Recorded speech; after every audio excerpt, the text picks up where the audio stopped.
तो बात करेंगे गंगा फोर्जिंग के बारे में। तकरीबन 1.60% की गिरावट आज भी स्टॉक में दिखाई दे रही है और लगातार गिरावट ही चली हुई है। 17 रुपये से स्टॉक नीचे आया है, पर मैं लिख के बता सकता हूँ कि Q4 के बाद ये स्टॉक आपको भागता हुआ नजर आएगा।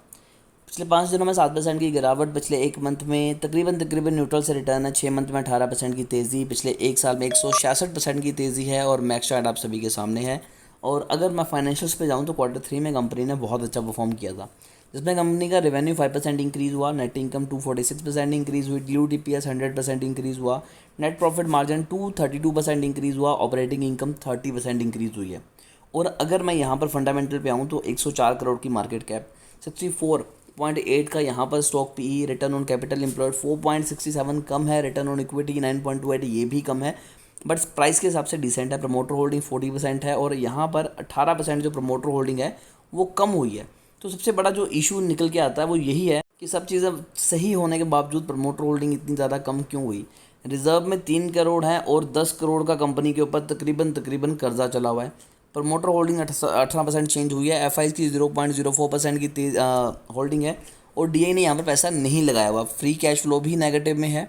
लेकिन लास्ट में क्या हुआ था कि Q3 में कंपनी की परफॉर्मेंस अच्छी होने की वजह से स्टॉक में एकदम से वॉल्यूम बढ़ा था और स्टॉक भागता हुआ नजर आया। और कई बार चीज़ देखी गई है कि स्टॉक जो है वो बार बार एक 200 मूविंग एवरेज के ऊपर सपोर्ट लेता हुआ नजर आता है, जैसे कि आप यहाँ पर देख पा रहे हैं। तो अब वापस से जो स्टॉक है वो 200 मूविंग एवरेज के नज़दीक आ रहा है, तो ये भी एक तरह से आइडिया लगाया जा सकता है कि स्टॉक में तेज़ी आएगी। और ये 200 मूविंग एवरेज के नज़दीक तब आएगा जब कंपनी के Q4 के रिजल्ट आने वाले हैं, तो डेफिनेटली उसके बाद आपको वापस से स्टॉक में एक अच्छा खासा जंप दिखाई देगा। और अगर आप चाहते हैं कि इनके रिजल्ट आपको सबसे पहले दिखाई दे तो चैनल को अभी सब्सक्राइब कीजिए ताकि कोई भी इंपॉर्टेंट अपडेट आपसे मिस ना हो। अगर मैं यहाँ per year on year basis पे देखूँ तो मार्च 2011 में 9 करोड़ की सेल्स थी, जो कि अब 35 करोड़ की हुई है। ये ग्रेजुअली बढ़ी है, ये नहीं है कि कंपनी ने एकदम से 10 करोड़ की सेल की, अगले अगले मंथ कंपनी ने 20 करोड़ की कर दी या फिर अगले साल 40 करोड़ की कर दी, ऐसा नहीं है। कंपनी ने ग्रेजुअली धीरे धीरे चीज़ें बढ़ाई हैं। एक्सपेंस कंट्रोल में किए हुए हैं। 2011 में कंपनी कमा रही थी 11 लाख और धीरे धीरे करके अब कंपनी कमा रही है तकरीबन 2 करोड़। आज से 2 साल पहले कंपनी 25 लाख कमा रही थी, फिर 1 करोड़, फिर 1.5 करोड़, फिर अब 2 करोड़। और इस हिसाब से कंपनी का जो कंपाउंड प्रॉफिट ग्रोथ है वो भी डबल डिजिट में बढ़ता हुआ नजर आया है। स्टॉक प्राइस CAGR भी डबल डिजिट में बढ़ता हुआ आया है।